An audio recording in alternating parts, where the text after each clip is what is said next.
Assalamualaikum warahmatullahi wabarakatuh.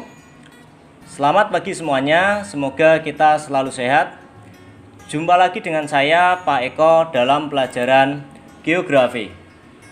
Kali ini kita akan membahas materi kelas 11, masih di bab yang sama, yaitu mitigasi bencana. Dalam pertemuan kali ini kita masuk ke pembelajaran 2 mengenai persebaran wilayah rawan bencana di Indonesia dan lembaga-lembaga penanggulangan bencana. Tujuan pembelajaran kali ini yaitu kalian diharapkan mampu menganalisis persebaran wilayah rawan bencana alam dan lembaga-lembaga penanggulangan bencana yang ada di Indonesia. Sebelumnya, apa itu daerah rawan bencana? Daerah rawan bencana adalah suatu kawasan di permukaan bumi yang rawan bencana alam akibat proses alam maupun non-alam. Kerawanan bencana adalah tingkat kemungkinan suatu objek bencana untuk mengalami gangguan akibat bencana alam. Sedangkan perhitungan Indeks Rawan Bencana Indonesia atau IRBI merupakan suatu perangkat analisis kebencanaan yang berbentuk indeks yang menunjukkan riwayat nyata kebencanaan yang telah terjadi dan menimbulkan kerugian. Kenapa daerah kita rawan? Karena dilihat dari posisinya, Indonesia berada di pertemuan 3 lempeng, yaitu lempeng Eurasia, lempeng benua Samudra Pasifik, dan lempeng benua India Australia. Untuk potensi kebencanaan, kalian bisa lihat di peta berikut. Untuk daerah-daerah yang sangat rawan bencana, itu warnanya akan merah, sedangkan yang putih itu daerah yang relatif aman. Dalam pemetaan wilayah rawan bencana ini, ada prinsip dasar, yaitu yang pertama, menganalisis jenis sebaran wilayah rawan bencana, mengkaji sejarah atau peristiwa bencana alam yang terjadi sebelumnya, menentukan zona dan tingkat bahaya dalam bencana, menentukan elemen yang paling rawan terkena bencana alam, dan yang terakhir, memperkirakan resiko kerusakan akibat bencana alam. Untuk data informasi bencana Indonesia, kalian dapat peroleh di alamat berikut ini, yaitu https://gis.bnpb.go.id.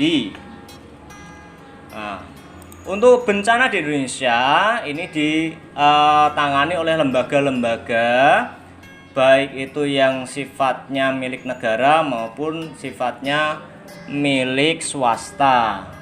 Antara lain yaitu ada BNPB, PVMBG, Basarnas, BMKG, dan lembaga usaha maupun lembaga internasional.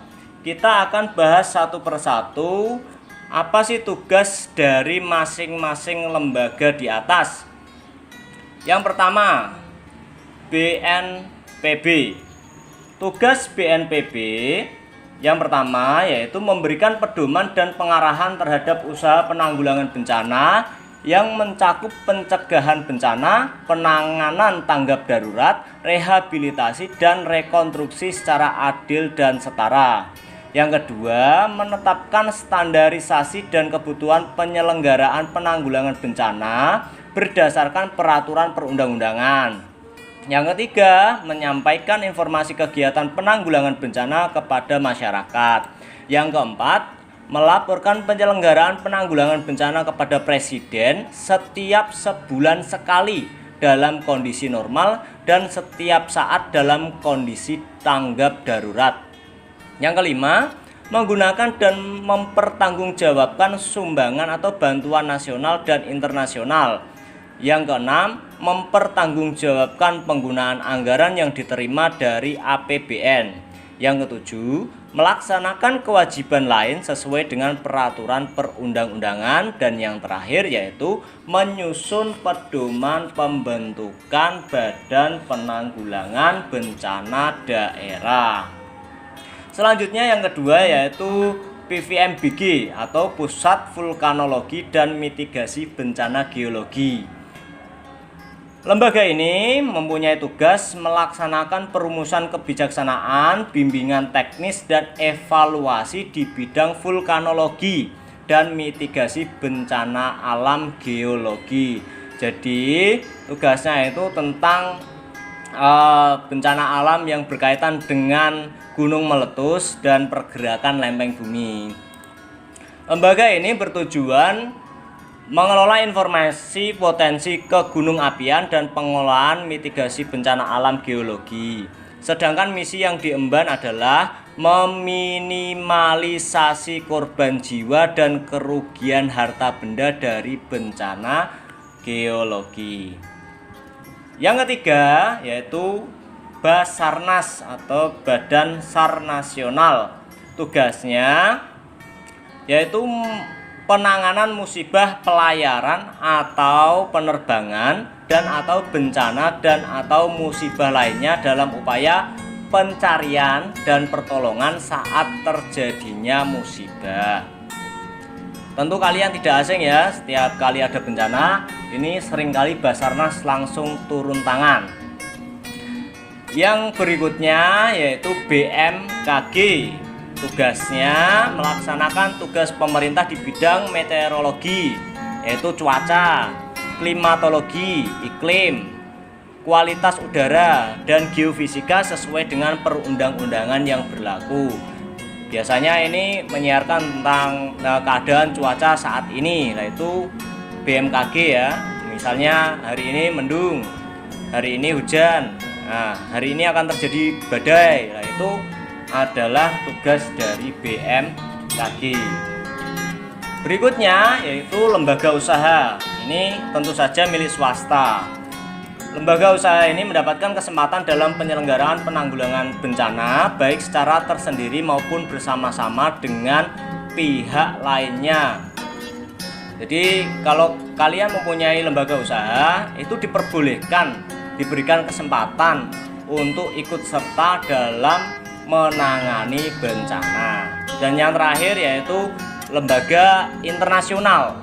Jadi ini berasal dari luar negeri. Ya. Ini organisasinya biasanya di bawah Perserikatan Bangsa-Bangsa atau yang menjalankan tugas mewakili Perserikatan Bangsa-Bangsa atau organisasi internasional dan lembaga asing non pemerintah dari negara lain di luar Perserikatan Bangsa-Bangsa.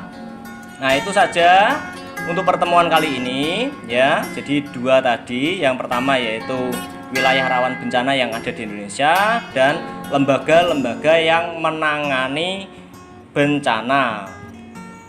Untuk pertemuan berikutnya kita akan membahas lagi untuk bab mitigasi bencana ini di pembelajaran 3. Silakan kalian pelajari dan bila kurang jelas silakan kalian tanyakan. Cukup sekian dari saya. Terima kasih atas perhatiannya. Semoga kita selalu sehat. Wassalamualaikum warahmatullahi wabarakatuh.